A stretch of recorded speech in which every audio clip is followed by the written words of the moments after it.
welcome to another program. In this video I want to talk about the German economy. Maybe you have heard about in the second quarter the development or the growth of the German economy is now less than the previous quarter, and the German central bank already announced that they are expecting another less growth than the second quarter, which means technically Germany is entering into a recession phase, a technical recession phase. It doesn't mean that really German economy is bad. It's not that, but it's really before the recession. This is the latest step, I will call it, in economic terms at least. So what does it mean for Europe, Germany, and also what does it mean for developing countries such as where I'm coming from, Turkey? So let's start with what happens in German economy and how it might affect developing countries.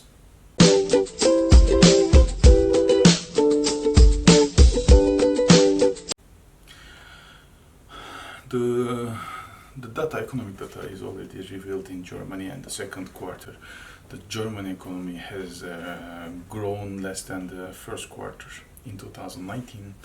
And the German central bank already announced on the 3rd of September that they are expecting a less growth than the second quarter in the third quarter 2019, which means that a consecutive two terms growth is less than from each other or from the previous one, means that you are actually entering or you are in the recession phase.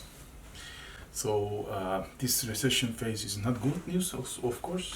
This is going to have a really bad effect on the German economy. The problem with this is the German leadership and also the economic leadership, the business, already blaming this due to the Brexit, the concerns arising due to the Brexit. I will say the US and the Chinese trade wars and other effects outside their mainland. But actually, it's not only this. There are some great problems that Germany has. The exports that Germany has to foreign countries, I will say, is 50% is of own economy. I mean, out of 100 products that they are producing, 50 of them they are selling outside other than Germany.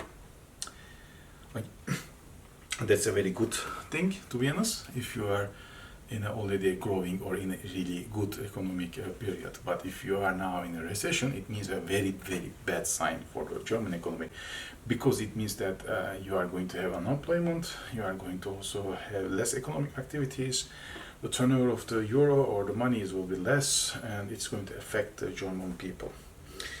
That's one thing about Germany. The other thing about the Eurozone and all other countries, because now, as I said, out of 100 products, 50 of them are produced within Germany, and out of these 50, 10 of them is produced elsewhere other than Germany. They are either buying the raw materials or they have facilities other than Germany, and they are producing everything in those countries. So, which means that if Germany has become like a flu, and it was a term I have heard from Cyprus, the Turkish side of Cyprus.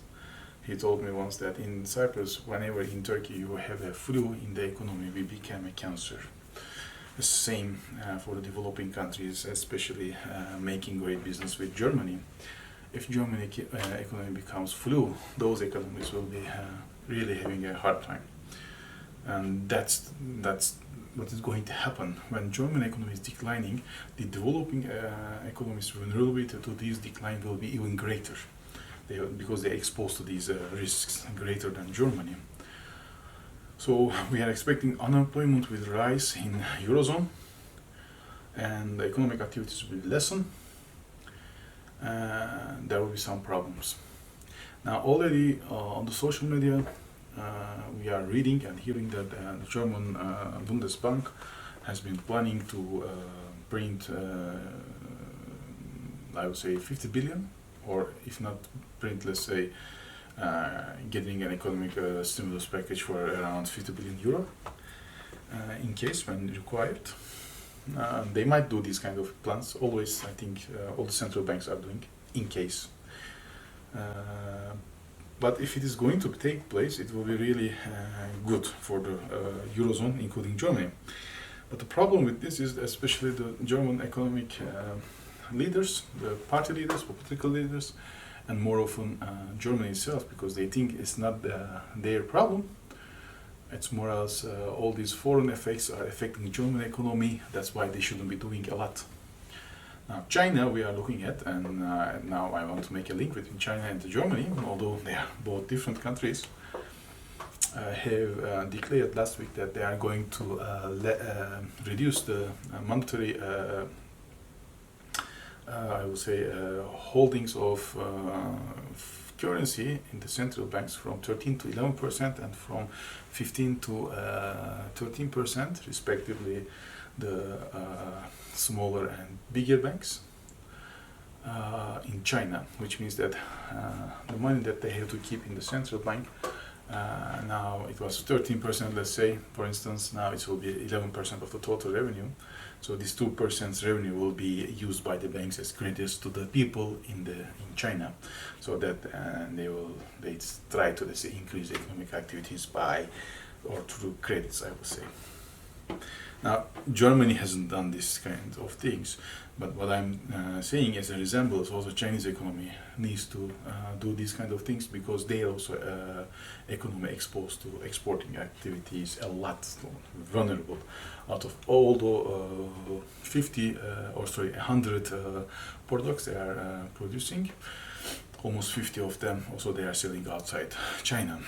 And this is a similarity between China and I will say Germany, because they have now direct relations with the United States, and they are more vulnerable to these kind of things. It doesn't mean that they are in the same situation like in Germany, or otherwise you can consider that Germany is also the similar situation like China. So the problem is once the economic activities are high, this is a very good case for you, because you are now producing greatly. Unemployment is in the lowest as possible, like 2 or 3% top, or 4% top, not more than that even. And then it means that everybody is happy, everybody is winning, everybody is gaining, and the economic activities, because within the Germany is great. It means outside you are selling a lot, you are making profit, fill your, I would say, pockets. Where German Bundesbank has a lot, I believe, in their reserves, but actually once the economic activities are down, and which is very okay, to be honest, for me, within the globalization and within this kind of environment, you have ups and you have downs. This is the economy, how it goes, like life. And now we are in the down period, so this is a hardship that Germany is also facing, so you can't blame the others that it's not high because of them. It's not high because of everything else. So you have to do something about this. So to increase and increase activities, not like in 2008 or 2012-15, and the European Bank put all the money in, and because you haven't uplift your finger, the European, I would say, the central banks has put all the money, even buying some of the debts of the Germany, and giving and pump the money into Germany, so you gain even more through the exporting activities without uplifting your finger. It doesn't mean that you don't have to do it now. You have to take some responsibilities because you are a big country. You are selling, you have a great importance in the world economy. You are one of the biggest, so you have to take responsibility for that. So you have to start thinking how you can work with the other giants or the great powers, global powers, in order to increase economic activities. Otherwise, you don't have to, or you don't have the room or the, I would say, reason, excuse to blame others. You can't. Now, what I am expecting, because the interest rate in 2018 was 2.2, and the European zone now is around 1%, which means that they cannot do more reduction of interest rates. So that's why I am really thinking that whatever we are hearing and reading in the social media about economic stimulus package, around 50 billion euros, might be a good, I would say, injection to economy or to European economy as well, because this is the only, I will say, weapon that they have to use in order to, I would say, increase economic activities within the Eurozone as well as in Germany. I think that's the only way we will see in Germany. But when it might happen, I think it might happen not this year, because we see all the policy leaders and economic leaders are against this. Maybe in 2020, whenever things are getting worse and they understand that, okay, now we need to do something else because really we are losing money. I know that because I have friends working in Germany or in German companies. They also tell me that really economy is not great, and a lot of now unemployment started again going up. So when they are starting to receive all these numbers, they will do something else. They will feel to do something else. So 2020 is what I expect. So what might happen to developing countries after that? Some of the money will flow to that again. In 2012, before in 2001, when they print money, United States and European banks, always the money flows to developing countries because of the high interest rates, which is okay, good for the short term for these countries, but because of the political elites are corrupted and they don't have the intention to really do any good to the country.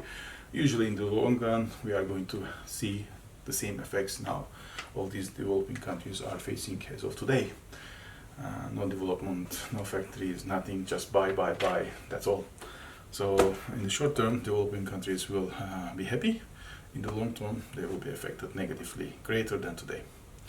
So we are not really solving the problems with printing the money. We are just, I would say, delaying or postponing the problems for the future.